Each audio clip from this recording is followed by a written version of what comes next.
Hey guys, and welcome back to another episode of Earthen's Den. And in this episode, we're going to be talking about all things therapy. Just kidding. We're going to be talking about therapy. I'm going to be giving my honest opinions in regards to therapy, sharing my experiences.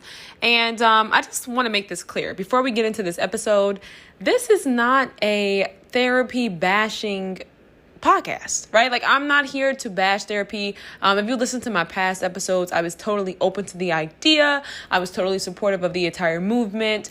And I'm going to get into why I actually do not really suggest it, Okay, so just hear me out. Hear me out. Okay. Before we even get into this episode, just thank everybody so much for listening and tuning in. And first things first, I want to tell you guys this because I'm realizing that when I get on my podcast and I start to record, I kind of want to make episodes in regards to the day, right? So I kind of want to share something that I've learned today, the season that I'm in, something that's kind of like uplifting, inspirational, something that I'm learning, right? And first things first, I want to let everybody know that when it comes to life, one of the things I've learned is that you'll never get your flowers. Like, you're not going to get your flowers. There's no reason for you to spend your life holding resentment and regret towards people because you'll never get that, right?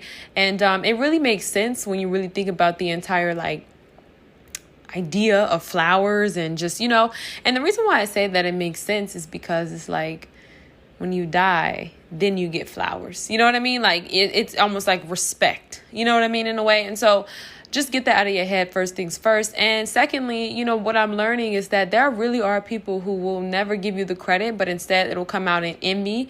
It'll come out in honey, it'll come out in competitive ways, right? Like, it's just one of those things. And so you have to be comfortable living your life, making an impact, being somebody who's inspirational, following your purpose, doing what it is that you love. You know what I mean? Because at the end of the day, it's just like, hey, you know what I mean? Like that is what it is, right? And so I think one of the things that I have learned is that there are seasons in life, and that's just what it is. And that's why that was such a beautiful piece of art. But literally, there are seasons in life, no pun intended. Like, literally, there is a time for everything. There is a divine timing for every little thing. And when you really take time to be more present and aware and conscious of what's going on around you, you will really begin to immerse and really take in all that there is, because there's just so many beautiful things in life.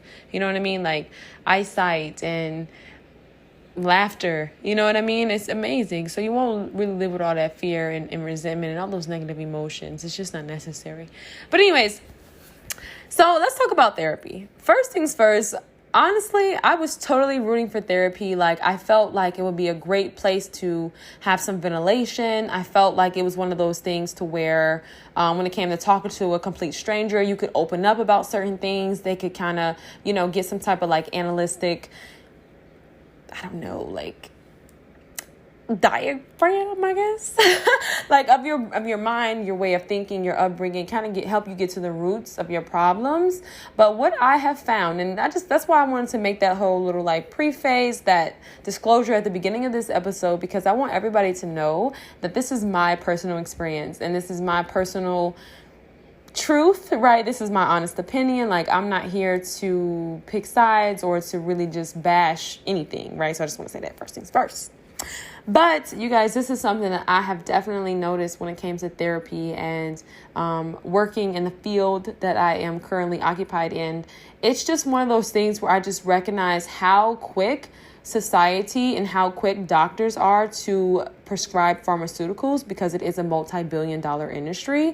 Now, this is not a conspiracy. This is mere fact. And if the truth hurts, and this podcast may be a little hurtful or touchy or whatever the case may be, I'm sorry. Like I said, I'm not intentionally trying to hurt anybody. I'm not trying to step on anybody's toes. If you're in therapy, that's great. One of the things that I have learned in regards to therapy was that because I was somebody who was self-aware and I was extremely self-reflective, sometimes too reflective to where I would be self-conscious. I was really able to sit and assess my whys. Like when I talk about my whys, I mean, why do I do what I do? Why do I feel insecure in this moment? Why do I feel like this person is saying something negative about me when they're not talking about me? Why do I feel like everybody's talking about me when they're probably dealing with their own stuff, right? You know what I mean? Like, for me, it was like I was really self-aware because I always asked the question why. Like that was probably one of my favorite questions, was like why? You know what I mean? Because it opens the door for so much explanation. And for me, that was just like my biggest thing. And so I think because I was somebody who was self-aware, I was self-reflective. I'm a writer, so I journal a lot.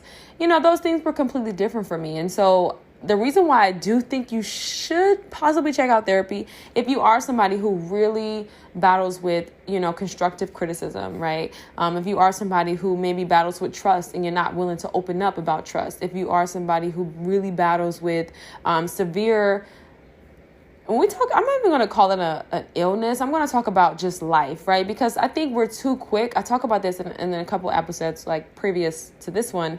We're so quick to label people as mentally ill when they're really just dealing with life. Like they're dealing with life, man. Life is it's so hard and throws so many punches at you, and everybody does not have the resources to really recover from certain things. A lot of people, I even talk about this a lot in regards to women because I just ride for women and I love women and I am a woman, so I totally get it.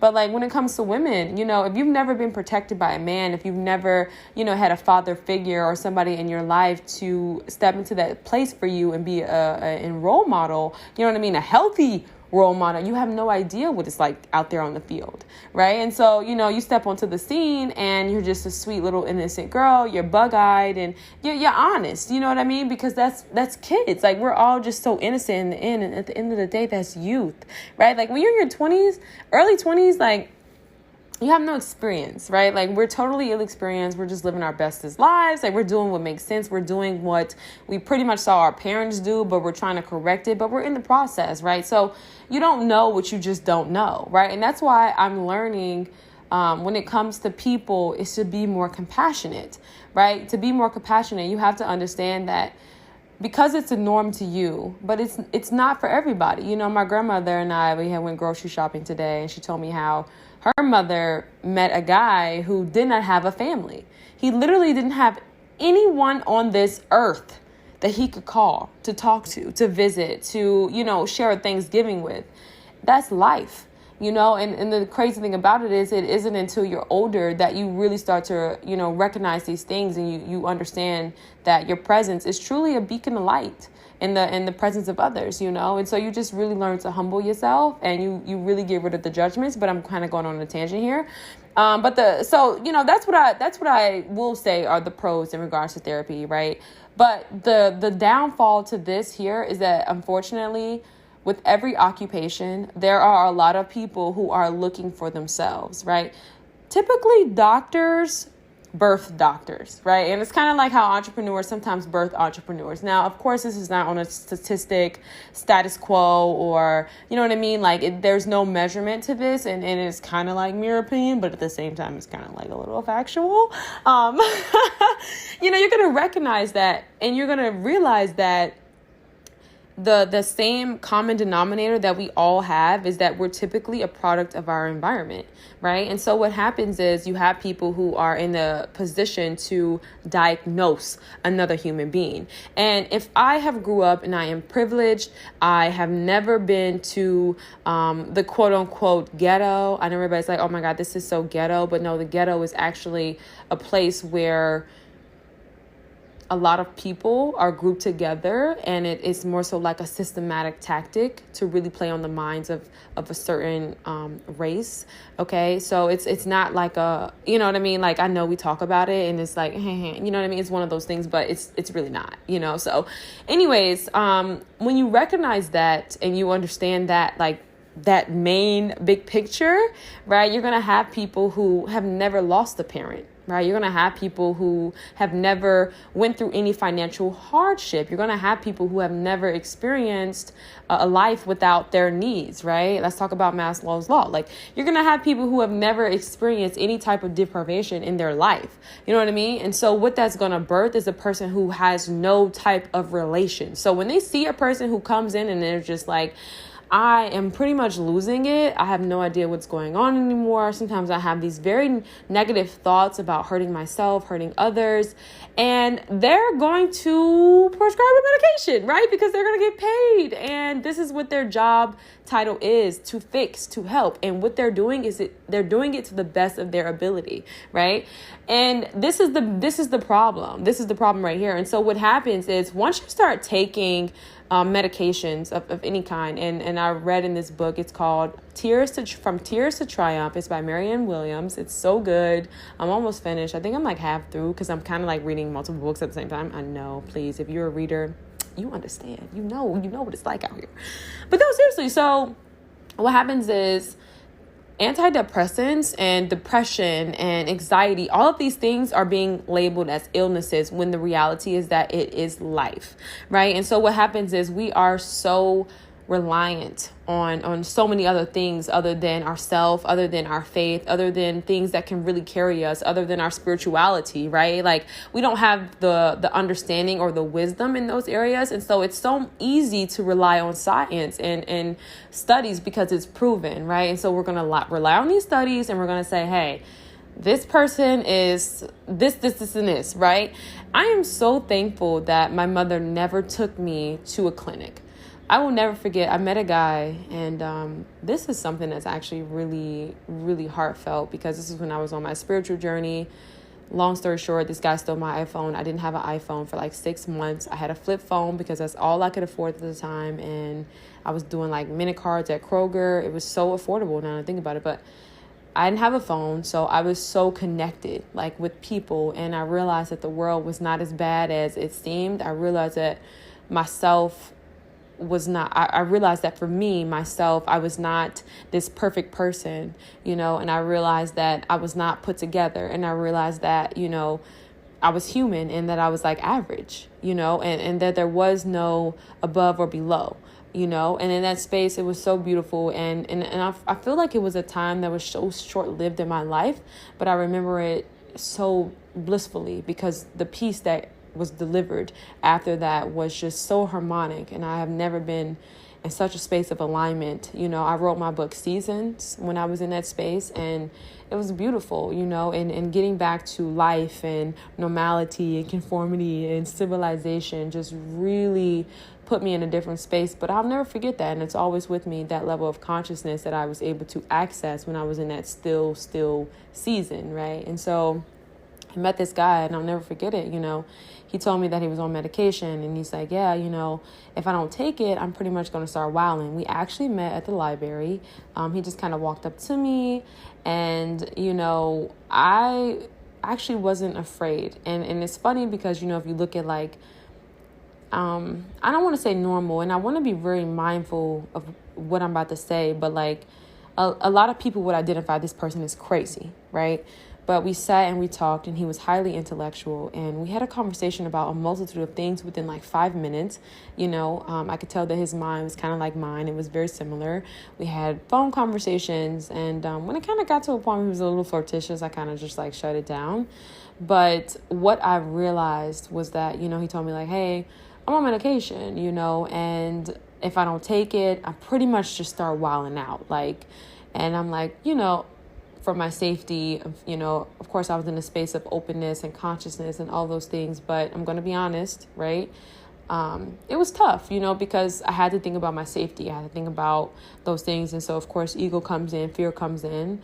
But, I have no regrets in regards to the way that I handled the situation. But more of the story is, he told me that he was a pianist and he loved playing the piano. And his parents pretty much said that he was ADD and pretty much put him on medication very early on. And that's pretty much been his life. And I think what saddens me most is that we're so quick to do that to kids and to do that to people. And, it's like, as a human being, you need to understand that you're a spirit, you're in a body, you're young, right? Let's talk about the youth. We see it in videos and we see it in like movies and they're so fun and they're out by the bonfire and they're dancing or they're skating or they're running on the beach, you know what I mean? And it's such a beautiful experience, but we don't really embrace it. We look at the youth as manic, especially Black youth, right? We don't really run on beaches, and we definitely not having bonfires on the beach, but we are laughing with our friends. We're dancing in the middle of the street, or on like a little cul-de-sac type vibe. You know what I mean? We're barbecuing. We got the music bumping. Okay. We ain't really doing. And I'm gonna just say this because I think this is something that honestly needs to be said, and it's not a stereotypical thing, but okay, let me say this: it's not a racial divide thing. I think if anything, it's more a stereotypical thing that is on both sides. You know what I mean, right? So it's like, no, we're not necessarily on pharmaceuticals, but we are smoking a little tree. You know what I mean? Okay, we're drinking a drink, we're doing our thing, and it's like that. The youth in itself is just seen as manic, when the truth is that the youth is just trying to find themselves in a world that provides no manual. I was walking up my steps the other day and I had a thought, and I said to myself, well, I didn't say it to myself, the thought just came to my mind, and I was like, wow, when it really comes to money, it really is nothing but paper. And in order to be rich in America, it's about acquiring assets. Like, that's really all it is, because paper is printed every day by the hour, by the second, okay, by the millisecond. Like, it's crazy, but that's another conversation. And I just, these are things that I just really wanted to share. And so when it comes to therapy, all in all, I'm going to wrap up this podcast. It was just something that I personally just could not get down with. And I had an appointment with a therapist. I was really adamant about therapy. I was really adamant about meeting someone and sharing my truth, talking to someone. And for me, I realized it was just not in God's plan. I could not seem to get in touch with this therapist. I have reached out to her a multitude of times. I've left voicemails, and she just literally never got back to me. And the space that I'm in now, where I really felt like I was so reliant on that, and I felt like I needed that because of course, society. It's like, go to therapy. Oh my God, you have childhood issues. Like, it's not a childhood issue when I'm a child, right? Like, and when I say I'm a child, hear me clearly. Like, listen up. It's one of those things, man. It's like, man, I look at babies, right? Because I work in a hospital. I look at babies and I'm like, that was me. That was literally me. Right. And so I think oftentimes we really forget the sense of humanity, right? We're pushed into industrialization, we're working and we're worker bees, and we kind of just like edge out all compassion, edge out all, any real sense of humanity for one another. Now, I will end with this. I am in no way promoting that we should let people out who are, literally in a space where there is actually a chemical imbalance, and you are in a space where you are harming others, you're harming yourself, and you're intentionally out. And honestly, when we talk about that, like people who are like, I'm just gonna say it, serial, the rest, right? To me, I can't really say that's a psychological thing. I believe that that's a spiritual thing. I believe that that's a demonic thing. I don't believe that that's something that's like, it's possible, right? But I did hear Maya Angelou say, hey, when it comes to anything that the human being has done, right, you cannot essentially abstract yourself from that, because at the end of the day, we're all one, right? So never say never. But I love this. I love this so much, because ending with never say never is going to just allow you guys to think for yourself and have your own opinions and your own thoughts in regards to this conversation. So I love you guys, and I hope everybody has a great night.